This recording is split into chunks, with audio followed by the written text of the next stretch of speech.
लेकिन शुरुआत कर रहे हैं इस वक्त की बड़ी खबर से। मणिपुर में एन बीरेन सिंह की अगुवाई वाली बीजेपी सरकार के सामने नई चुनौती आ गई है। सहयोगी नेशनल पीपल्स पार्टी यानी एनपीपी ने मणिपुर से सरकार से समर्थन वापस लेने का ऐलान कर दिया है। वहीं इस बीच कल से मणिपुर विधानसभा का सत्र शुरू होने जा रहा है और इससे पहले एन बीरेन सिंह जो है वो गृह मंत्री के टच में है, लेकिन विपक्ष अविश्वास प्रस्ताव लाने की तैयारी कर रहा है। गृह मंत्री अमित शाह से मिले मणिपुर के सीएम एन बीरेन सिंह। आपको बता दें, एनपीपी सुप्रीमो कॉनराड संगमा ने बीजेपी के राष्ट्रीय अध्यक्ष जेपी नड्डा को खत लिखकर समर्थन वापसी का ऐलान किया है। अब सबसे बड़ा सवाल यह है कि एनपीपी के समर्थन वापसी से एन बीरेन सिंह सरकार पर क्या असर होगा। कॉनराड संगमा ने लिखा कि मुख्यमंत्री एन बीरेन सिंह नेतृत्व वाली मणिपुर सरकार राज्य में जातीय हिंसा को कंट्रोल करने और सामान्य स्थिति बहाल करने में पूरी तरह से नाकाम रही है। हमारे साथ इस वक्त संवाददाता महिमा कटारिया जुड़ रही हैं, लाइव सीधे उनके पास चलेंगे। महिमा, सबसे बड़ा सवाल है जो अविश्वास प्रस्ताव लाया जा रहा है, उसमें कितना दम है और क्या बीरेन सरकार खतरे में है? विवेक, देखिए, सबसे पहली बात हो जाती है समझना कि आखिर जो मणिपुर में हालात चल रहे हैं उसके चलते जो ऑपोजिशन है वो ये अविश्वास प्रस्ताव जो है एन बीरेन यानी मुख्यमंत्री जो है मणिपुर के उनके खिलाफ लाने जा रही है।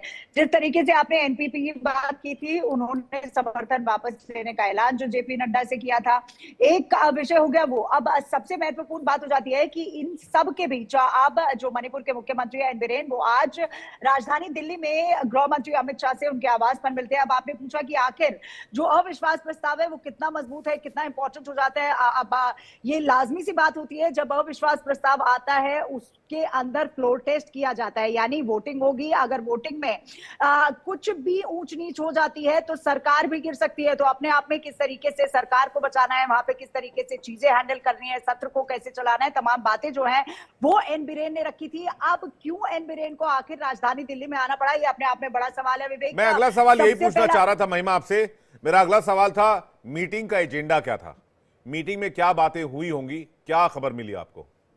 विवेक, देखिए, क्योंकि इससे पहले एक दिन पहले जो विधायक दल की बैठक होती है वो मणिपुर में की गई थी, जिसमें खुद कई ऐसे एमएलए हैं बीजेपी के भी और एलाइज के भी जो कि मिसिंग थे।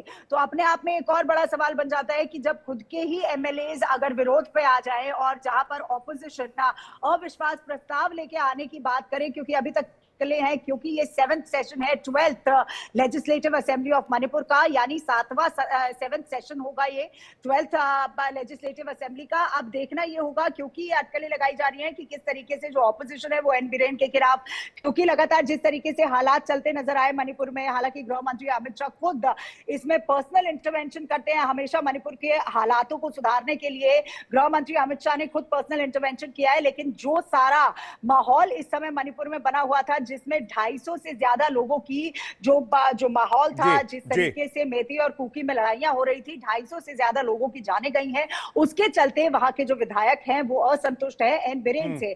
तो अगर एन बीरेन के खिलाफ अविश्वास प्रस्ताव जो है विवेक आ जाता है तो सबसे बड़ा सवाल हो जाएगा कि फ्लोर टेस्ट होगा। अगर फ्लोर टेस्ट में किसी भी तरीके की ऊंच नीच, क्योंकि कल विधायक दल की बैठक थी, विधायक दल की बैठक में कुछ एमएलए मिसिंग थे, तो ये इन सभी बातों की जानकारी जो है वो गृह मंत्री अमित शाह को दी गई थी। यानी कि पॉलिटिकली और साथ ही साथ क्या चल रहा है स्टेट में, इसको अपडेट करने के लिए एन बीरेन सिंह मुझे लगता है अमित शाह से मिले और पूरी डिटेल जो है उनको दी है, लॉ एंड ऑर्डर सिचुएशन से जुड़ी हुई और पॉलिटिकल हालात से जुड़ी हुई। महिमा, बहुत बहुत शुक्रिया हमारे साथ जुड़ने के लिए और अपना इंफॉर्मेशन अपनी तमाम दर्शकों तक पहुंचाने के लिए। आगे बढ़ते हैं।